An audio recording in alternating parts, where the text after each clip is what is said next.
Assalamu alaikum students, I am Ikra, your English teacher. Today I am going to deliver lecture online and will cover chapter number 9, the global community.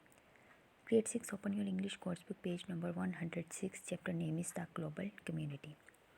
इस topic में सबसे पहले आपको बताऊंगी कि community word का मतलब क्या है। इजी वे में एग्जाम्पल के साथ इसका कॉन्सेप्ट आपको समझाऊंगी।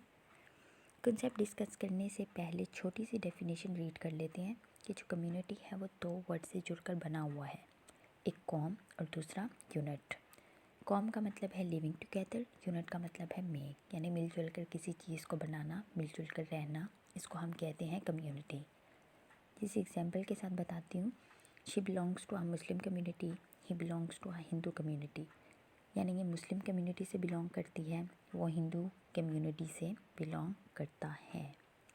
हाँ, अब मुस्लिम्स के अंदर भी अलग अलग फ़िरके बने होते हैं, अब जैसे सुन्नी, वहाबी, शिया, देवबंद। सेम इसी तरह हिंदुइज़म के अंदर भी डिफरेंट फ़िरके बने होते हैं। इसको हम कहते हैं कम्युनिटी, जिनके आपस में एक जैसी सेंस बनती हो, आपस में एक जैसा जिनका रिलीजन हो, एक जैसी जिनकी वैल्यू हो।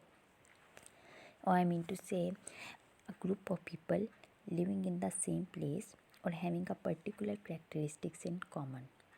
तो कम्युनिटी ऐसे लोगों का ग्रुप होता है जिनमें इत्तेहाद होता है, जिनमें लोगों के नज़रियात आपस में मिलते रहते हैं, इनकी सोच एक जैसी होती है, इनके रस्म और रवाज एक जैसे होते हैं। तो जो लैंग्वेज है एक दूसरा फैक्टर है जो मुख्तलिफ़ कम्युनिटीज़ को आपस में जोड़ती है। जैसे इंग्लिश स्पीकिंग कंट्री में ना सिर्फ नॉर्थ अमेरिका, ऑस्ट्रेलिया, न्यूजीलैंड के इन्हेबिटेंट्स शामिल हैं, बल्कि इंग्लिश लैंग्वेज को जानने की वजह से इसमें बहुत से अफ्रीकन और एशियन नेशंस भी आ जाते हैं। इसी तरह जो स्पेनिश है वो साउथ अमेरिका के कुछ कंट्रीज़ में भी बोली जाती है। अब सबसे बड़ी जो कम्युनिटी है वो है ग्लोबल कम्युनिटी। ट्रांसपोर्ट, कम्युनिकेशन और टेक्नोलॉजी में रोज़ बरोज़ तरक्की हमारे नॉलेज में मज़ीद इजाफ़ा कर रही है।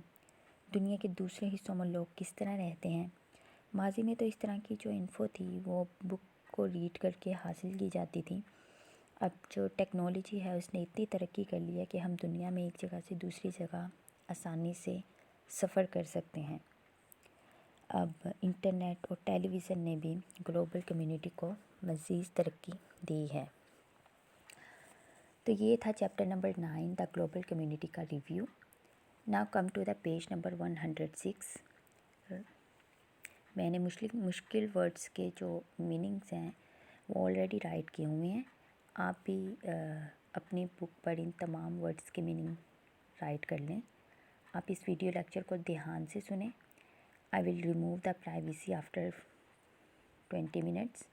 If you have any query regarding chapter you can ask. इसके बाद हम बुक वर्क करेंगे और चैप्टर के क्वेश्चन आंसर भी डिस्कस करेंगे। Thank you, have a